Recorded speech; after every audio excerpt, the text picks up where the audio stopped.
नहीं करेंगे। और क्या, हमें संवेदनाओं की सहायता से भिन्न भिन्न प्रकार की जानकारी महसूस होती है। दृष्टि की संवेदना यह सबसे महत्वपूर्ण संवेदना है। इन संवेदना के कारण हम अपने आसपास के पर्वत, नदी, पेड़, व्यक्ति और अन्य वस्तुओं को देख सकते हैं। सृष्टि का सुंदर रूप जैसे बादल, इंद्रधनुष, उड़ने वाले पक्षी, चंद्रमा, तारे, ये भी हम दृष्टि की संवेदनाओं के कारण ही देख सकते हैं। बच्चों, अपने आसपास ढेर सारी वस्तुएं हैं, बहुत सारी चीजें हैं, और उन सब चीजों को देख पाने का कारण क्या है? हम देख क्यों सकते हैं? तो हमारी अगर आंखें हैं, दृष्टि भगवान ने दी है, तो हम आसानी से किसी भी चीज को देख सकते हैं। अगर कोई अंधा व्यक्ति है, वह नहीं देख पाता। तो जो संवेदनाएं हैं, देखने की जो दृष्टि दी गई है, उसी की वजह से हम जो भी प्रकृति में परिवर्तन हो रहे हैं, जैसे उदाहरण के लिए दिया है बादल, इंद्रधनुष, उड़ने वाले पक्षी, चंद्रमा, तारे, इन सब चीजों को हम अपनी दृष्टि जैसी संवेदना के कारण आसानी से देख सकते हैं। अब यहाँ पर उदाहरण के लिए दिया है, करो और देखो। रात्रि के समय तुम्हारे कमरे का बल्ब कुछ समय बंद करके रखो और बाद में शुरू करो। अगर हम थोड़ी देर के लिए कमरे का बल्ब बंद कर देते हैं, रात का समय है, तो पूरे कमरे में अंधेरा छा जाता है, और उस अंधेरे में रखी हुई कोई भी वस्तु हमें दिखाई नहीं देती। इस चीज को हम अनुभव करते हैं। अचानक अगर बिजली गुल हो जाए, चली जाए, तो चारों तरफ अंधेरा छा जाए, और अंधेरा छाने के बाद घर में रखी हुई कोई भी वस्तु हमको दिखाई नहीं देगी, और जैसे हम पुनः बल्ब चालू करते हैं, तो वस्तु हमें दिखाई देने लगती है। तो इसके पीछे का रहस्य क्या है? क्या कारण है कि ऐसा होता है? तो दृष्टि की संवेदना के साथ साथ प्रकाश का होना बहुत आवश्यक है। अगर हम कहें कि हमारे पास आंखें हैं, इसलिए हम सब चीजों को देख रहे हैं, सही बात है, हमारे पास आंखें हैं, संवेदना है, इसकी वजह से हम देख रहे हैं। किंतु अगर प्रकाश नहीं है, तो क्या हम देख सकते हैं? नहीं देख सकते। तो जैसे ही हम बल्ब शुरू करते हैं, लाइट शुरू करते हैं, वैसे ही हमें वस्तुएं दिखाई देने लगती हैं, और जैसे ही हम बल्ब को बंद करते हैं, हमें वस्तु दिखाई नहीं देती। तो इसका मतलब प्रकाश का कहीं ना कहीं, अंधेरे और प्रकाश का कहीं ना कहीं हमारे देखने से संबंध है। अगर हमारी आंखों तक जिन वस्तुओं पर प्रकाश पड़ रहा है, बहुत बार हमने देखा है, या कोई इसमें नाट्यगृह में जाओगे आप लोग, या किसी चित्रपट सिनेमागृह में जाओगे, तो ऑडियंस की तरफ पूरी तरह से अंधेरा छाया रहता है, और सिर्फ फोकस कहाँ पर होता है? जहां पर नाटक के पात्र, कैरेक्टर्स खड़े हैं और अपना रोल प्ले कर रहे हैं, तो वहां पर फोकस होता है। इसका मतलब क्या है? जितनी जगह पर प्रकाश पड़ रहा है, उतनी चीजें दिखाई दे रही हैं, और जहां पर प्रकाश नहीं पड़ रहा है, वहां की वस्तुएं दिखाई नहीं देती। तो उसका कारण क्या है? तो जहां पर अंधेरा है, वस्तु नहीं दिखाई दे रही, जहां पर प्रकाश है, वहां पर वहां की वस्तु अच्छी तरह से हमको दिखाई देती है। तो वस्तु से आने वाला प्रकाश जब हमारे आंखों में प्रवेश करता है, तब वस्तु हमें दिखाई देती है। मतलब कहीं ना कहीं किसी भी वस्तु पर जब फोकस पड़ता है, लाइट पड़ती है, तो उससे जो रिफ्लेक्शन आता है, जो परावर्तन आता है, परावर्तन के बाद ही हमारी आंखों तक जो रोशनी आती है, उस वस्तु के ऊपर किया गया फोकस, उस वस्तु पर से जो लाइट रिफ्लेक्ट होकर के हमारी दृष्टि तक आ रही है, आंखों तक आ रही है, प्रवेश कर रही है आंखों में, तो वह वस्तु हमें आसानी से दिखाई देगी। तो आंख में प्रवेश करने वाला प्रकाश या उस वस्तु द्वारा उत्सर्जित किया हुआ होगा, अथवा उस वस्तु से परावर्तित हुआ होगा। वस्तु से परावर्तित हुआ प्रकाश अर्थात क्या? यही है प्रकाश का परावर्तन। इस पाठ में हम लोग इसे देखेंगे। तो बच्चों, इस जो एक्सपेरिमेंट है, इसको हम आसानी से कर सकते हैं। कैसे कर सकते हैं? रात का समय, घर में जैसे ही हमने बल्ब बंद किया, वहां की जितनी भी वस्तुएं हैं गायब हो गई, हमको अब नहीं दिखाई दे रही हैं।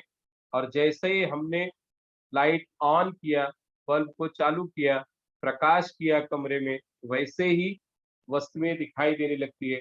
तो उस वस्तु से जो उत्सर्जित प्रकाश है, वो हमारी दृष्टि तक आता है, और जिसके कारण उस वस्तु को हम देख सकते हैं। तो प्रकाश का परावर्तन क्या है? Reflection of light. किसी एक पृष्ठ भाग पर प्रकाश की किरण टकराती है, तो उनकी दिशा बदलती है, और वे वापस लौट जाती हैं। इसे ही प्रकाश का परावर्तन कहते हैं। जैसे टॉर्च है, इस टॉर्च के माध्यम से हम अनुभव कर सकते हैं। अब इस टॉर्च का जो फोकस है, मैंने इस मिरर पर किया है। मिरर अर्थात आईना, दर्पण, इस तरह का आप लोगों ने प्रयोग धूप में भी किया होगा कि सूर्य की किरणें आती हैं, इस पर पड़ती हैं, कांच पर जब पड़ेंगी, आईने पर पड़ेगी, दर्पण पर, तो उससे रिफ्लेक्ट होकर के जहां पर हमको जिस वस्तु पर फोकस करना है वहां पर हम ले जा सकते हैं। और ऐसे बहुत सारे उदाहरण दंत चिकित्सा के क्षेत्र में भी हम लोगों ने देखा है कि एक छोटा सा लाइट रिफ्लेक्ट करने के लिए इंस्ट्रूमेंट होता है डेंटिस्ट के पास, और उस पर जब वो फोकस करता है तो दांत के अंदर कीड़े लगे या जो भी प्रॉब्लम है मुंह में, उस चीज को उस चम्मच की तरह का एक उसके पास औजार होता है, उसे वो मुंह में रखने के बाद उस पर लाइट डालता है, फोकस डालता है। अब देखो, मैंने टॉर्च का जो फोकस है मिरर पर किया, और मिरर से जो लाइट रिफ्लेक्ट होकर के आ रही है, प्रकाश की किरणें जो परावर्तित होकर के आ रही है और मेरे फेस तक आ रही है, इसलिए मेरे चेहरे पर लाइट ज्यादा दिखाई दे रही है। तो इसे ही कहते हैं प्रकाश का परावर्तन। तो प्रकाश का परावर्तन आप लोगों के अच्छी तरह से समझ में आ गया होगा। ये ऐसे एक्सपेरिमेंट हम आसानी से कर सकते हैं। यहाँ पर उदाहरण के तौर पर दिया है कि सूर्य की किरणें किस तरह से इस मिरर पर आती हैं और फिर रिफ्लेक्ट होकर के दूसरी दिशा में जाती हैं, परावर्तित होकर के दूसरी दिशा में जाती हैं। जो पृष्ठभाग से टकराती हैं उसे इंसिडेंट रे कहते हैं। इंसिडेंट रे अर्थात आपतित किरण, और जो रिफ्लेक्ट होकर के जा रही है उसे परावर्तित किरण कहते हैं। तो अर्थात जो ये लाइट सूर्य की किरणें आई, रेस यहाँ पर आया, तो यह हुआ इंसिडेंट रे, आपतित किरण। और जो यहाँ से रिफ्लेक्ट होकर के गई उसे कहेंगे परावर्तित किरण, रिफ्लेक्टेड रे। अब यहाँ पर दिया है दर्पण की स्थिति दर्शाने वाली रेखा PQ। PQ रेखा हम लोगों ने खींचे। मान लो यह आपका एक दर्पण है, इस तरह से यह दर्पण, और इस दर्पण का ये जो रेखा है, ये जो पृष्ठभाग है, इसको हमने PQ नाम दिया। और इस पर कोई एंगल से, जैसे लेजर लाइट आपके पास होगी, तो इस तरह के एक्सपेरिमेंट आप अच्छी तरह से कर सकते हो, इस प्रयोग को अच्छे से कर सकते हो। तो प्रकाश का परावर्तन दिखाने के लिए यह प्रयोग है। आपतित किरण AO, जैसे रे लाइट है पतली सी, इस तरह से आ रही है, या आपतित किरण इंसिडेंट रे। और फिर अभिलंब। अभिलंब क्या है? ये जो जैसे मिरर है, मिरर के बीच में एक पार्टीशन कर दिया और लाइट यहाँ पे आ रही है, फिर इधर से रिफ्लेक्ट होकर के इस डायरेक्शन में जाएगी, उसे कहेंगे परावर्तित किरण। तो जो लाइट आ रही है लेजर के द्वारा, यह हुई आपकी आपतित किरण, और जो रिफ्लेक्ट होकर के जा रही है वह हुई परावर्तित किरण। और बीच में अभिलंब, इन दोनों के बीच में जो पार्टीशन है, अदृश्य रूप में हम लाइन ऐसे ड्रॉ कर सकते हैं उसके ऊपर, वह हो गया आपतित आपतित किरण और परावर्तित किरण के बीच में अभिलंब। और ये आपतन कोण इंसिडेंट एंगल है, इंसिडेंट रे और अभिलंब के बीच का। यह परावर्तन कोण रिफ्रैक्टेड एंगल, रिफ्लेक्टेड मीन्स इसके बीच का जो एंगल है। और यह आपतन बिंदु, जहां पर दोनों भी मिल रहे हैं, लाइट यहाँ से आई और इस तरफ रिफ्लेक्ट हुई, या इस दिशा से आई, ए से आकर के बी की तरफ रिफ्लेक्ट जो लाइट हुई, और बीच का जो है वह अभिलंब। तो यह हुआ आपका आपतित किरण, और इस तरह से जो रिफ्लेक्ट हुई परावर्तित किरण, बीच में अभिलंब। और अभिलंब और आपतित किरण के बीच का जो कोण है उसे कहेंगे आपतन कोण। और उसी के साथ साथ अभिलंब और परावर्तित किरण के बीच का जो कोण है वह हुआ आपका परावर्तन कोण। और जिस पॉइंट पर दोनों रेज मिल रहे हैं, जहां से रिफ्लेक्ट हो रही है, रिफ्लेक्शन पॉइंट, और आपतित किरणें जहां पर मिल रही है पॉइंट O, उसे कहेंगे आपतन बिंदु। तो इस तरह से अगर इसका एंगल 45 डिग्री है, 45 अंश, तो परावर्तन कोण भी 45 अंश होगा। और अभिलंब और इसके बीच का जो एंगल होगा वह 90 डिग्री, एग्जैक्टली 90 डिग्री पे हमको बनाना है। ये जो एंगल मान लो 45 डिग्री है, एंगल ऑफ इंसिडेंस 45, आपतन कोण 45 अंश, तो परावर्तन कोण भी 45 अंश का होगा। अगर मैं इस लाइट को थोड़ा सा बैंड करता हूँ, या जो लेजर लाइट है उसको थोड़ा नीचे की तरफ झुकाया मैंने उस टॉर्च को, तो ये जो एंगल होगा मान लो 60 डिग्री का एंगल फॉर्म कर रहा है, तो इस तरफ भी 60 डिग्री होगा। अगर 30 डिग्री है तो ये भी 30 डिग्री। मतलब एंगल ऑफ इंसिडेंस और एंगल ऑफ रिफ्लेक्शन एक होगा। आपतन कोण और परावर्तन कोण का माप समान होगा। आपतित किरण, परावर्तित किरण और अभिलंब एक ही प्रतल में स्थित होते हैं। एक ही प्रतल, एक ही प्लेन। हमने देखा जो मिरर है उसको हमने प्लेन लिया, PQ जो रेखा खींची गई, तो आपतित किरण, अभिलंब, परावर्तित किरण तीनों भी एक ही प्रतल में स्थित है। आपतित किरण और परावर्तित किरण अभिलंब के विपरीत होती है। इस तरफ ये अभिलंब बीच में, विपरीत मीन्स एक दूसरे के अपोजिट साइड में। यहाँ पे आपतित किरण है, उसके अपोजिट साइड अभिलंब के परावर्तित किरण होगी। तो इसमें हम लोगों ने सीखा आपतन कोण, एंगल ऑफ इंसिडेंस और परावर्तन कोण इक्वल होगा और तीनों भी एक ही प्लेन में होगा, एक ही प्रतल में स्थित होगा। आपतित किरण और परावर्तित किरण दोनों भी अभिलंब के विपरीत दिशा में, अभिलंब के बाईं ओर आपतित किरण है तो दाहिनी ओर परावर्तित किरण, यह प्रकाश का परावर्तन। फिर परावर्तन में संबंधित विभिन्न प्रकार की संकल्पनाएं, एओ आपतित किरण। अब यहाँ पर हम लोगों ने देखा एओ क्या है, आपतित किरण। परावर्तित किरण कौन सी है, बीओ, ओ बी, ओ से बी की तरफ जा रहा है। अभिलंब एन ओ या ओ एन अभिलंब हुआ। आपतन कोण को किससे दिखाया, एंगल ए ओ एन, आई से डिनोट किया है, शो किया है इंसिडेंट रे, और इसको आर से दिखाया है एन ओ बी को, तो यह हुआ आपका परावर्तन कोण। अब इन सब चीजों को हम आसानी से ऐसे छोटे छोटे प्रयोग अपने घरों पर भी कर सकते हैं। एक प्रयोग यहाँ पर दिया है, दर्पण, ड्राइंग बोर्ड, आलपिन, सफेद कागज, कोण मापक, पट्टी, पेंसिल इत्यादि। सफेद कागज ड्राइंग बोर्ड पर आलपिन की सहायता से व्यवस्थित लगा दिया। एक प्लेन पेपर लिया जिसमें एक जो अभी दर्शाने वाली, दर्पण की स्थिति दर्शाने वाली पीक्यू रेखा खींचा। उसके बाद फिर ओ बिंदु, ओ से लेकर के ओएन एक लंब सबसे पहले अभिलंब बनाया, ओएन। उसके बाद फिर इस तरह से पिने लगा दी और इसको 30 डिग्री का एंगल पे हम लोगों ने पिन ड्रॉ किया। उसके बाद दर्पण स्टैंड में लगाकर पीक्यू पर आकृति के अनुसार लंबवत स्थिति में रखते हैं।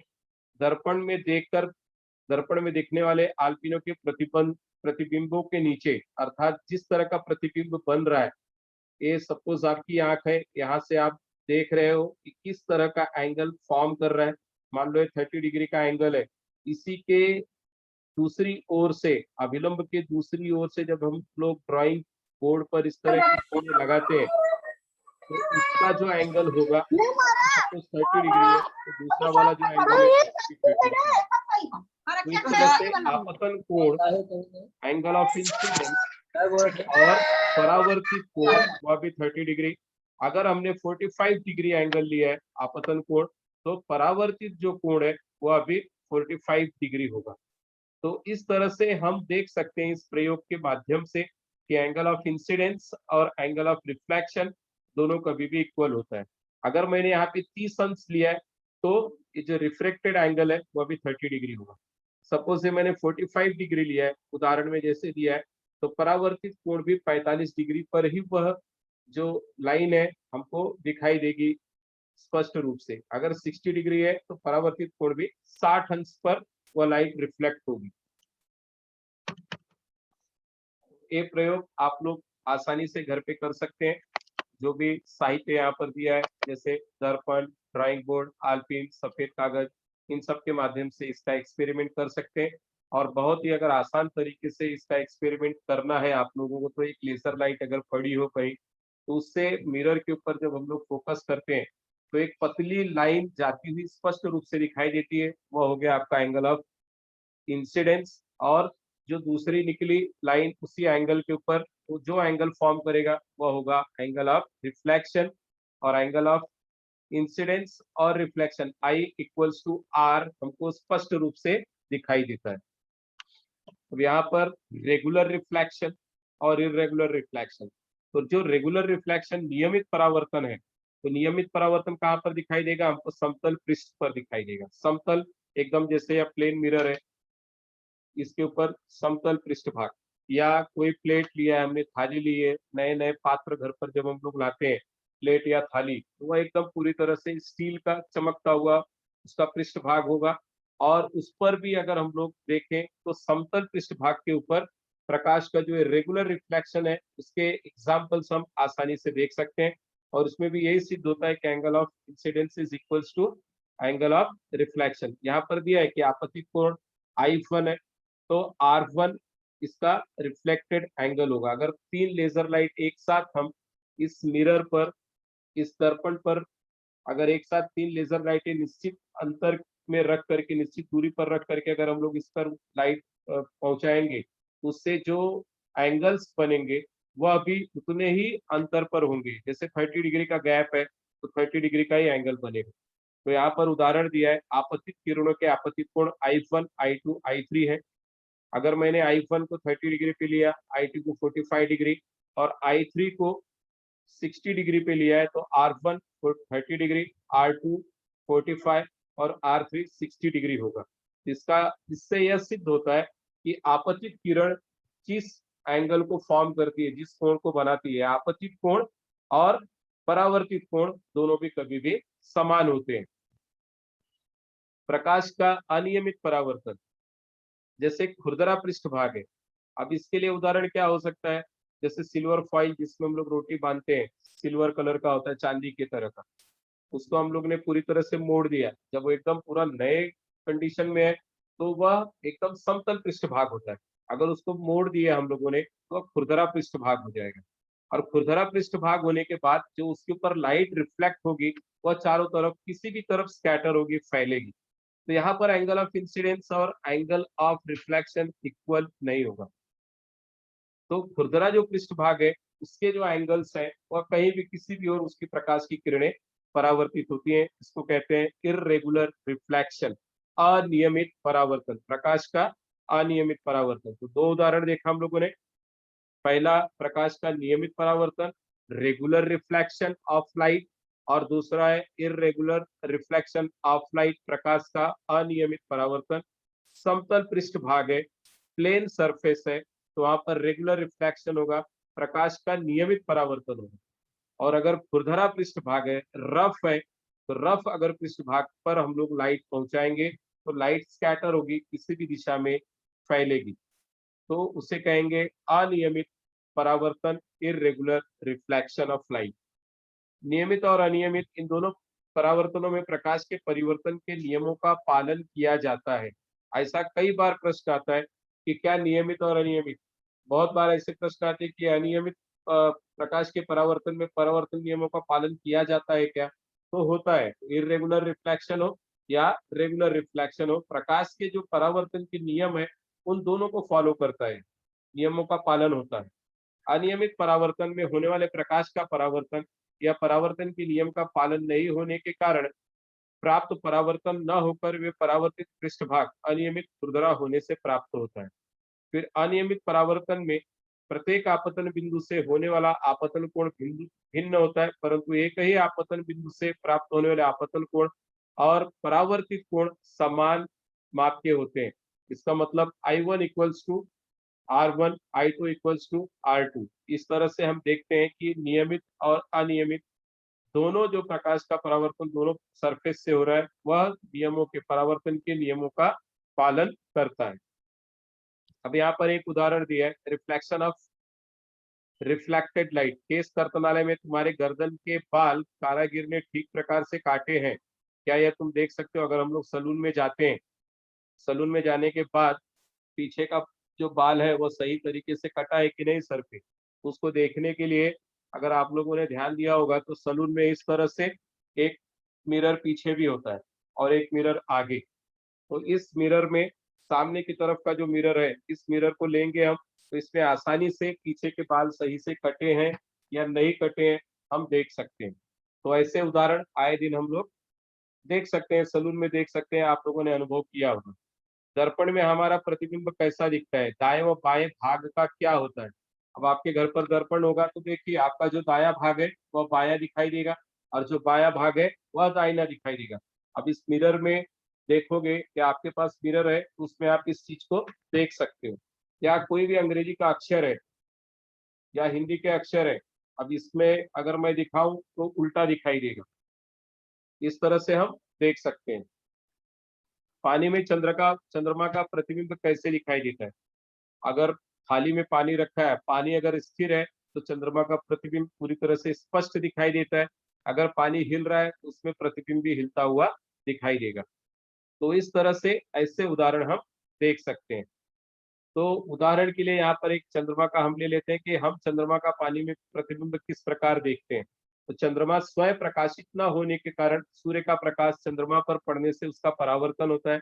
हम सभी जानते हैं कि चंद्रमा पृथ्वी का उपग्रह है और ग्रह और उपग्रहों के पास स्वयं का प्रकाश नहीं होता। तारे चमकते हैं, तारे टिमटिमाते हैं, तो सूर्य एक बहुत बड़ा तारा है। तो ऐसे भूगोल में हम लोगों ने बहुत सारी बातें सीखी है। तो यहाँ पर क्या दिया है कि चंद्रमा के पास स्वयं का प्रकाश नहीं होता, तो हमें प्रकाशित कैसे दिखाई देता है? तो उसके ऊपर सूर्य की जो किरणें हैं, सूर्य की किरणें पड़ती हैं, जिससे चंद्रमा प्रकाशित होता है, और उसकी जो रिफ्लेक्शन है लाइट की, वहां से जो प्रकाश का परावर्तन हो रहा है, हम तक पहुंचता है, जिसकी वजह से चंद्रमा प्रकाशित होता है, और जो सूर्य की किरणें चंद्रमा पर और चंद्रमा का प्रकाश हम तक मिलता है। उसके पश्चात पानी से परावर्तित प्रकाश का पुनः पुनरावर्तन परावर्तन होता है, और हमें चंद्रमा का परिवर्तन प्रतिबिंब दिखाई देता है। इस प्रकार से परावर्तित प्रकाश का अनेक बार परावर्तन हो सकता है। जैसे एक लाइट है, मैंने एक एग्जांपल के मिरर के ऊपर लाइट की, तो सूर्य की किरणें अगर इस पर से प्रकाशित, अगर हमने सूर्य की किरण इसके ऊपर लाइट दिखाया मिरर के ऊपर, तो उसके बाद क्या होगा, ये लाइट परावर्तित होकर के किसी और सरफेस पे जा रही है। अगर वहां भी मैंने एक मिरर रखा या आईना दर्पण रखा, तो जो यहाँ से किरण दूसरे वाले दर्पण पर जा रही है, तो वहां से भी रिफ्लेक्ट होकर के कहीं और जाएगी।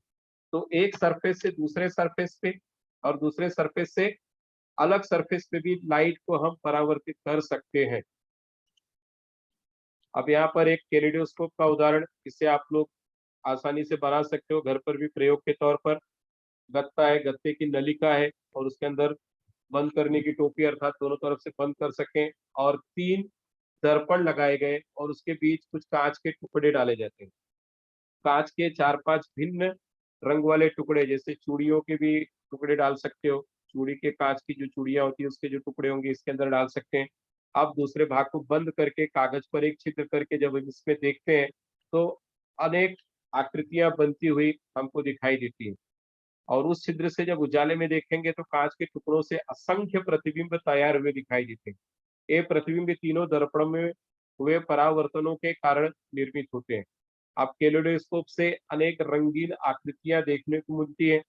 इस तरह के कैलिडोस्कोप की रचना आप लोग कर सकते हैं, और आसानी से कर सकते हैं। अगर छोटे छोटे 3 पतले दर्पण है आपके पास, तो कैलिडोस्कोप बनाइए, उसके अंदर कांच के छोटे टुकड़े डालिए, और प्रकाश की दिशा में जब एक तरफ से देखेंगे, तो इस तरह की भिन्न भिन्न रचनाएं उसके अंदर, कलरफुल रंगीन आकृतियां हम देख सकते हैं।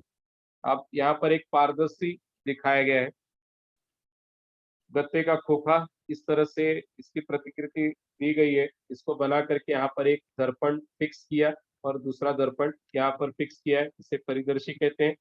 और जब खिड़की के पास अगर हम इसको रखें, इसका जो ऊपर का भाग है यह खिड़की के बाहर की तरफ निकला हो, और ये हम नीचे से बैठ करके आसानी से बाहर क्या हो रहा है उसको देख सकते हैं।